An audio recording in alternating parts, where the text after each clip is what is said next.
minister not to know that you are working in the cabinet and contracts are awarded to the place you worked and your wife is handling it or so. It doesn't pass the smell test, right? At least at the minimum, it doesn't pass the smell test. So these are things that we don't normally address. Our society is sensitive to the issues of conflict of interest. So I'm not surprised that it's happening at the highest level of our governance, right? And this is the country that we're in. People appoint their friends, their girlfriends, their boyfriends, their wives, their spouses, their children into positions, and that will benefit them financially. Right. So the conflict of interest thing is very endemic in Nigeria. Now, the argument they made in the case of Beta Edu, the argument was that Tunji Ojo was no longer running the company. In the case of the Chief Justice, the argument was that the brother was qualified. People who are defending Tinubu are saying that the son-in-law is well qualified to do the job.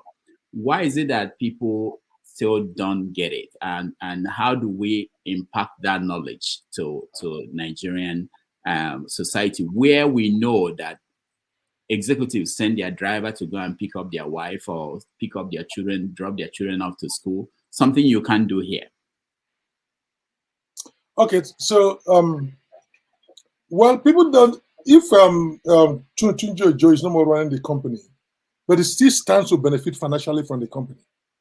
That's what conflict of interest is about. You're going to benefit financially, or there's some benefit going to you because his wife and him, by law, would file one tax form. It's a family wealth, so he's still benefiting from that. So the conflict of interest is not whether he's running it or not.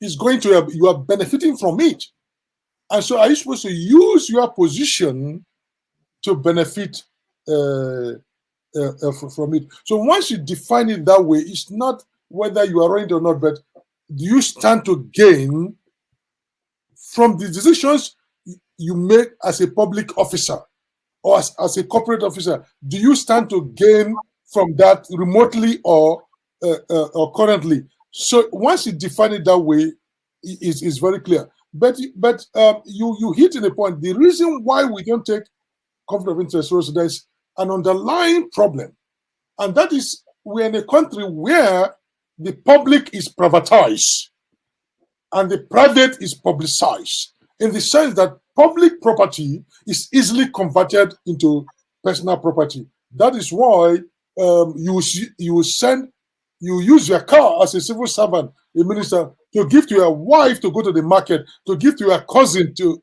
go, or even you are going for your political meetings and you take your official car. Now, I was in this country under President Bush Sr. when his chief of staff, Sununu, went to a Republican Party meeting, which is the party of the president, using his official White House car. He was the chief of staff, and he was fired because the party is separate from the government. So as long as we don't see that demarcation between private and public, I've heard of cases where the church service has ended, probably the money has not been counted properly and recorded. The pastor or his wife would dip hand into that offering when they're behind the scene and ask somebody, please go and buy this bread or something for me from that offering. It has not been. So you see, what I'm saying that the way I've tried to answer the question is to make understand that the problem we see in one sector is endemic, that has become our culture. So that's why we don't see it also. So it's